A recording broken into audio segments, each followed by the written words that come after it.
मृत्यु जीवन का एक अटल सत्य है। एक राधे श्याम नामक युवक था। स्वभाव का बड़ा ही शांत एवं सुविचारों वाला व्यक्ति था। उसका छोटा सा परिवार था जिसमें उसके माता पिता, पत्नी एवं 2 बच्चे थे। सभी से वो बेहद प्यार करता था। इसके अलावा वो कृष्ण भक्त था और सभी पर दया भाव रखता था। जरूरतमंद की सेवा करता था, किसी को दुख नहीं देता था। उसके इन्हीं गुणों के कारण श्री कृष्ण उससे बहुत प्रसन्न थे और सदैव उसके साथ रहते थे। और राधे श्याम अपने कृष्ण को देख भी सकता था और बातें भी करता था। इसके बावजूद उसने कभी ईश्वर से कुछ नहीं मांगा। वह बहुत खुश रहता था क्योंकि ईश्वर हमेशा उसके साथ रहते थे, उसे मार्गदर्शन देते थे। राधे श्याम भी कृष्ण को अपने मित्र की तरह पुकारता था, उनसे अपने विचारों को बांटता था। एक दिन राधे श्याम के पिता की तबीयत अचानक खराब हो गई।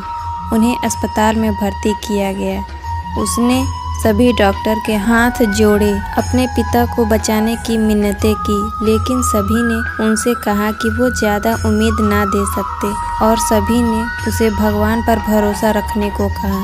तभी राधे श्याम को कृष्ण का ख्याल आया और उसने अपने कृष्ण को पुकारा। कृष्ण दौड़े चले आए। राधे श्याम ने कहा, मित्र तुम तो भगवान हो, मेरे पिता को बचा लो। कृष्ण ने कहा, मित्र ये मेरे हाथ में नहीं है, अगर मृत्यु का समय होगा तो होना तय है।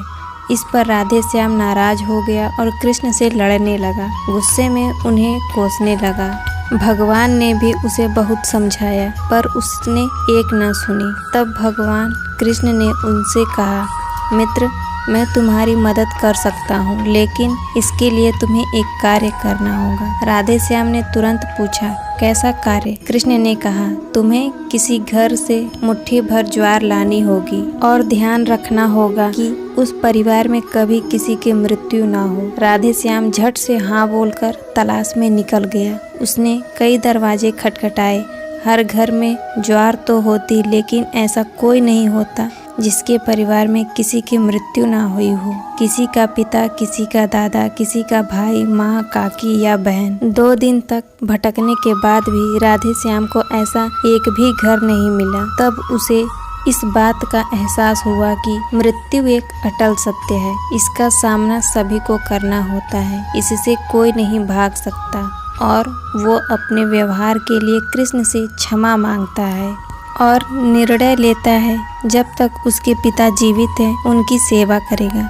थोड़े दिनों बाद राधे श्याम के पिता स्वर्ग सिधार जाते हैं। उसे दुख तो होता है, लेकिन ईश्वर की दी उस सीख के कारण उसका मन शांत रहता है।